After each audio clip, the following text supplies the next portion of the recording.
Hey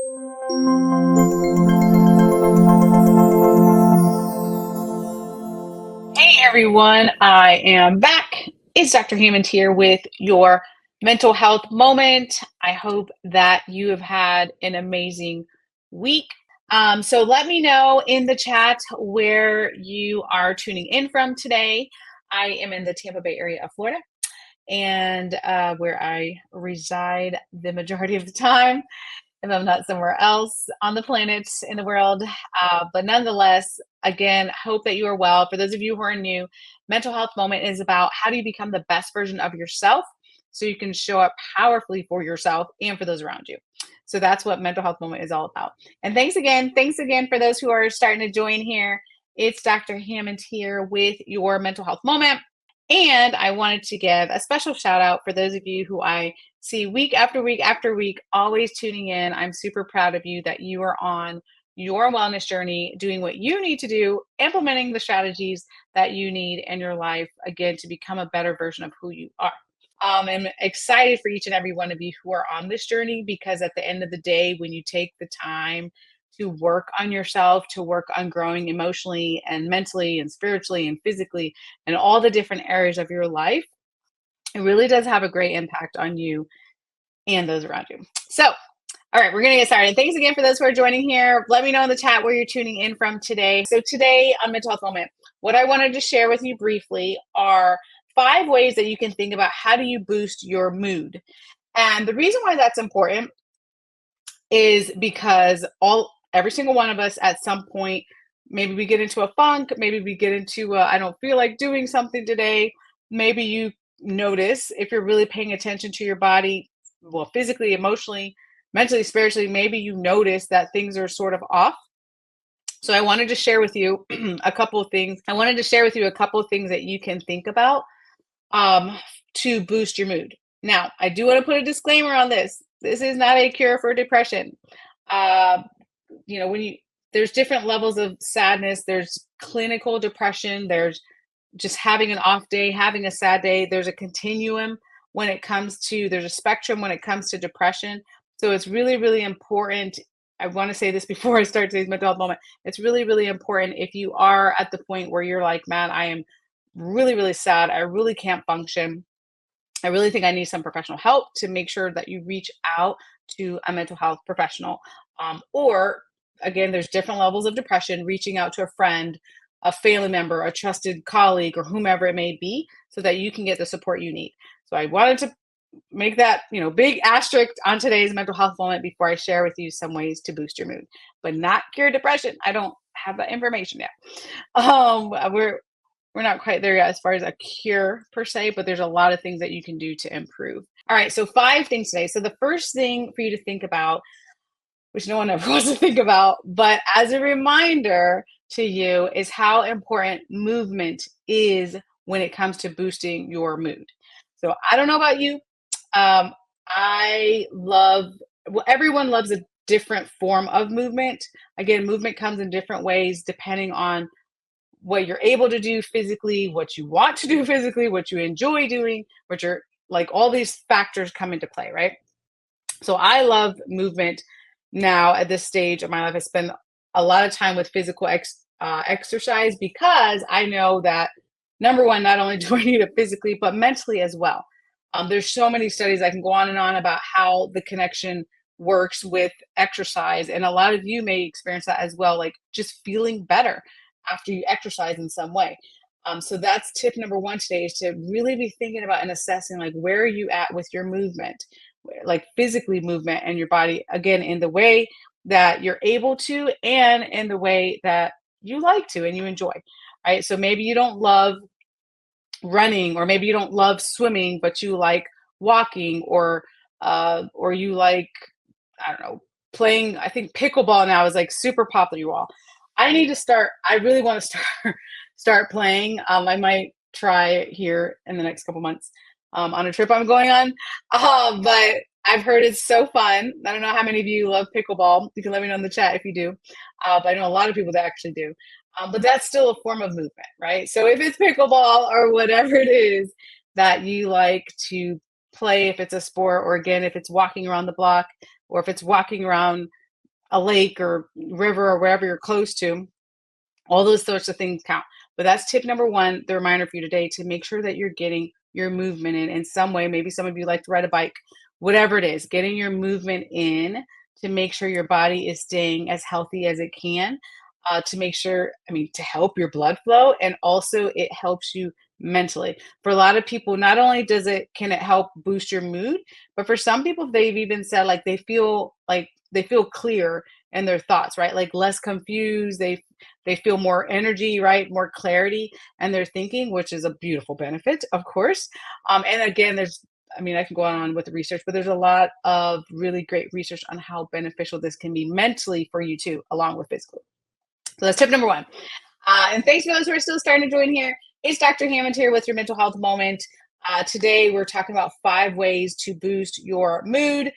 It's, I don't know, I feel like before you know it, it'll be like the middle of the year. I don't know, this year's been going by really fast for some reason. But here we are, we're moving along in this year here and just thinking about, man, when you get into those times where you're like, man, I really want to try to boost my mood up some, like, what are some things that you can do? So tip number one for those of you just joining was exercise, was movement. How do you move your body? How do you stay active?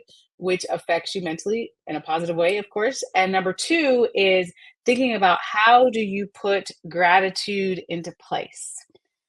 There are so many different ways to do this, you all, but it's so critically important. There's, again, studies on this too, but the way that you show your gratitude, the way that you express being thankful for whatever it is that you have, all of us, again, can express gratitude in different ways.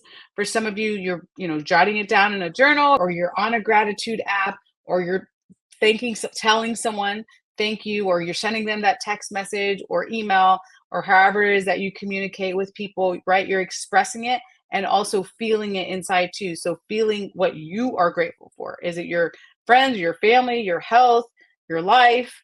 Hopefully, like your physical abilities, emotional, spiritual talents, whatever it is that you have that's even unique to you, being grateful for those things. I really strongly believe, you all, that every single one of us have gifts, right? We don't have the same gifts. We don't have the same gifts, but we all have gifts. Physically, we have gifts. Emotionally, we have gifts. Spiritually, mentally. Last week, if you missed it on Mental Health Moment, we kind of went through an inventory. I was asking you guys to rate yourself in different areas.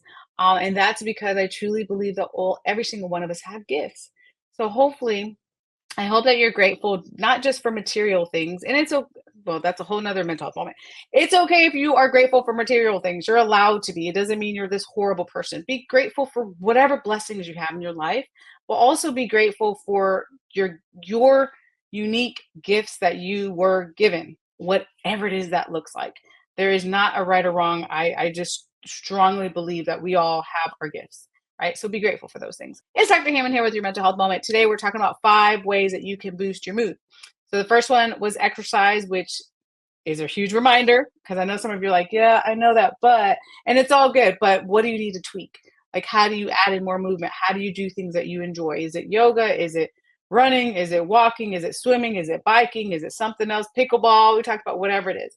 The second thing for you to think about is gratitude, making sure you have a gratitude practice where you are sharing, where you're expressing your gratitude to others who've done amazing, great things for you, right? And also expressing gratitude for yourself, for whatever blessings you have. It can be material things, it can be your own gifts, right? That you have. And when I say gifts, I don't mean material things, but I mean like whatever it is that you have. If you're funny, if you're smart, if you have the ability to write, if you have the ability to read well, if you have the ability to help people, whatever it is that your gifts are, if you're creative, if you're generous to others, whatever those things are that usually people tell you, the good things that people tell you, make sure that you're expressing your gratitude to yourself for those things as well. So the third thing that's really, really important for boosting your mood is thinking about how are you connecting with other people. So this could be a whole mental health moment. I'm pretty sure we did one at some point in the past on this, but connecting with others is really, really critically important. So back in May of 2023, the US Surgeon General, you guys may have heard about this, but he declared a loneliness epidemic and the US because of how profound the loneliness was having an impact on people in our country, sadly. Like in a negative way. Like the loneliness, especially after COVID. I mean, we were all locked up, right? In our wherever we lived, and we weren't often seeing people in person, at least. We were away from family and friends and, acquaintances and all those sorts of things. So that took a toll. And also, it can really, really have a negative impact physically on you as well when you isolate yourself too much. And I'm not talking about just having like the me time, having a little bit of time for yourself, not talking about that, but like really isolating, like not having contact with others, even if it's virtually.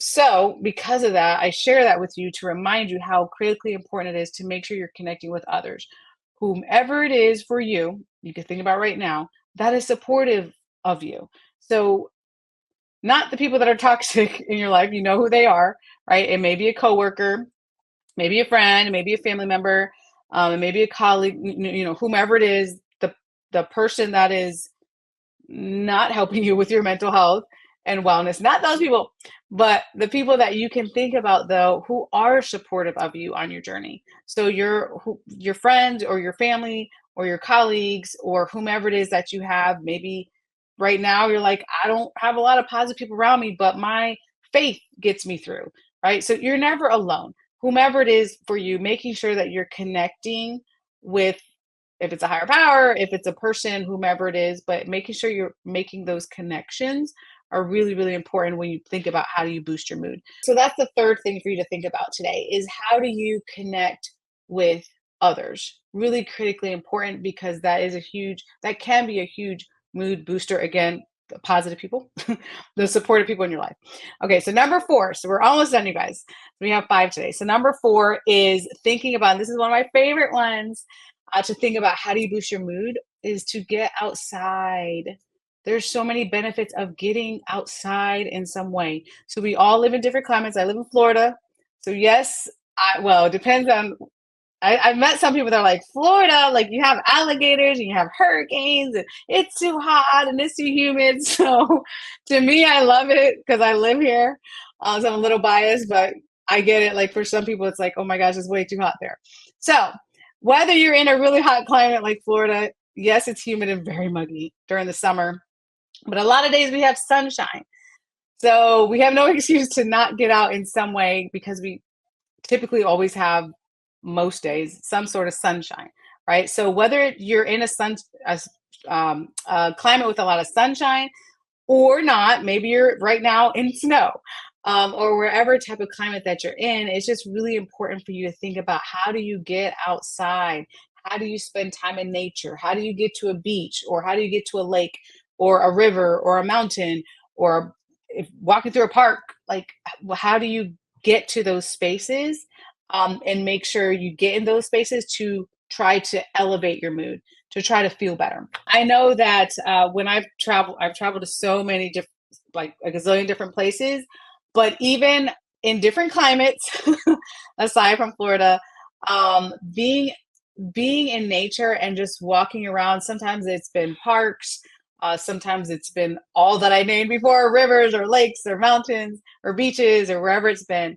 And in a lot of different climates, sometimes it's a little chilly, a little cold for me. My little Florida blood has like a jacket on or whatever. People are probably laughing at me because I get cold very easily. But nonetheless, the most important part was through all those different climates and all those different experiences in connecting with nature and being outside. Oftentimes, personally, I can definitely share with you, I found like it to be very uplifting, right? To elevate our mood. So again, we're talking today about how do you try to uplift yourself? How do you elevate your own mood? And there's a lot of ways to do this. I'm only listing 5 today. There's like a gazillion ways, but I'm listing 5 for you today.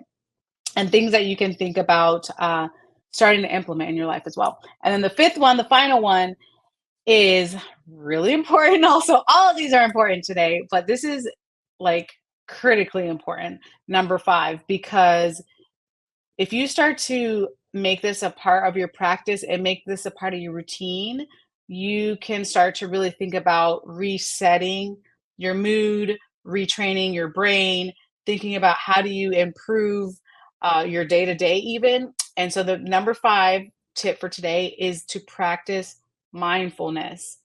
What does that mean in a nutshell? It's a whole mental health moment, but in a nutshell, briefly, I'll tell you mindfulness is when you think about how do you get into the present moment? How do you work on resetting and recharging your brain? Because we are overwhelmed with information, you all. Um, does anyone not feel overwhelmed with information, right? Like we are inundated with social media, with traditional media, with what's going on with our family and our friends and ourselves. And this happened today, and this could happen tomorrow, and this happened yesterday. Like we're overwhelmed.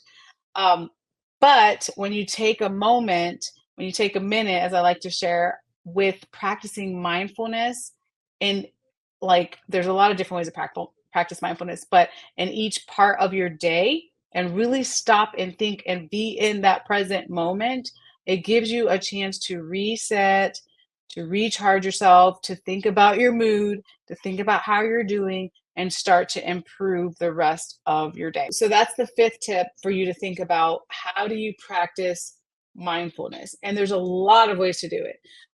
For me, I take a lot of mindfulness time now because I've trained myself to do that like all throughout the day. But in the beginning, if you're just starting out, and you're like, man, I don't live in the present moment because I definitely used to be like that, where I was constantly like thinking about the future or my to-do list or what else I have to do, which I still have those days sometimes, but oftentimes, pretty much on a daily basis, I try my best to get into a mindful moments, I should say. So sometimes that looks like brushing my teeth. Like if you think about every single step, because a lot of us don't, we're thinking about something else in our day. That's an example of a mindfulness moment. If you're washing the dishes and you think about the soap and you think about what you're actually doing, that's a mindfulness moment. If you're in the car driving, if you drive, and you think about where you're actually going and really pay attention to the driving process, which most of us don't because we're thinking about something else, all right? That's a mindfulness moment. So there's a lot of ways you can even incorporate in your day. I also do, as I told you all at the beginning of the year, a lot of meditation this year, purposely just adding in a ton of guided meditation, which is, of course, a mindfulness practice to be in that present moment and just focus on that person's voice and that sort of thing. But that's just a couple of different ways. There's a lot of ways to do it. You have to do what makes sense for you. But the reason why I share with you the easiest way to start when it comes for mindfulness is to do things that you're already currently doing. Right? So if you're brushing your teeth in the morning or you're washing your face or you're washing dishes or taking a shower or whatever it is that you're already doing, right? So you're not like adding in an extra 30 minutes of meditation, not that you don't, if you really want to have the time, please do that. But if you're trying to start at the beginning, those things that you're already doing, just consciously work on each day, reminding yourself to stay in the present moment. And you might be like, I can't do that, for 10 minutes, but you might be able to do it for a minute. So you start there, right? Like you might be able to pay attention. You brush your teeth. It doesn't take, well, hopefully, it doesn't take you 20 minutes to brush your teeth, right? So that small amount of time that takes, you work on it that way and you'll build your way up. Like that's just how mindfulness works. You end up building your way up. So now for me, I am constantly moving into the present moment. If I'm drinking a cup of tea, if I'm like, I mean, just there's so many circumstances that I'm like, okay, try to be in the present moment. And it's not 100% of the time, of course. We're human. We do have to think about the future. We do have to think about our to-do list.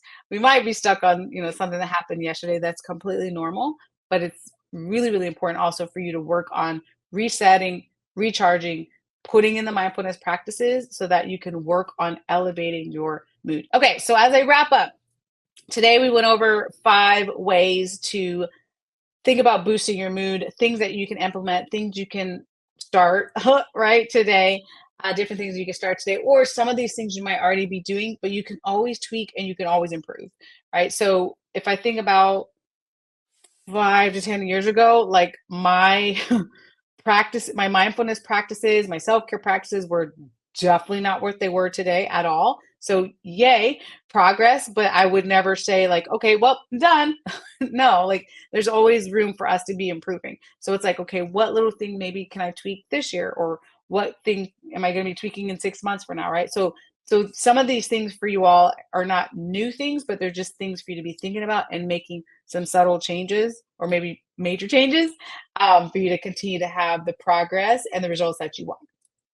Okay, so as I wrap up here, I want to remind you all on May 24th and 25th in Philadelphia, it's on the screen here. You can register to the Get to Worthy Summit. I am super excited to be speaking there this year. I know it's going to be phenomenal. It's a mental health and wellness summit. How do you, again, I always talk about how to become the better version of yourself, right? The best version of yourself. And there's so many great speakers that are going to be there, uh, panelists, speakers, activities. Like it's going to be amazing. So if you all are in the area already, or you're going to be in the area, you can use my promo code Hammond10 to register. But I'll definitely be there. Excited about that. Hope to see you all there. If you do come, make sure that at the end, uh, definitely say hello and let me know that you're there. And yes, and there'll be some other events this year. The ones that are public events that I can invite you all to, I'll definitely put it on the screen this year. There's some private ones too that I can't invite anyone because it's a private event, obviously, but the public ones, I'll definitely put it on the screen for you all. So that's about it. I hope that you will have an amazing week coming up here. Try to implement some of these things for you if you're ever at a point where you're like, man, I just need to elevate my mood some, which is normal. Yes, that's okay to have those days. If you need me, you can go to drnekeshiahammond.com or connect with me on Instagram, Dr. Hammond, Facebook, Dr. Nekeshia Hammond, LinkedIn, Dr. Nekeshia Hammond, or Twitter, formerly known as Twitter, X, Dr._Hammond. So that is about it for today's mental health moment. Thanks so much for tuning in here. I will be back. Have an amazing week. And I'll see you all next week. Bye, you guys, and good night.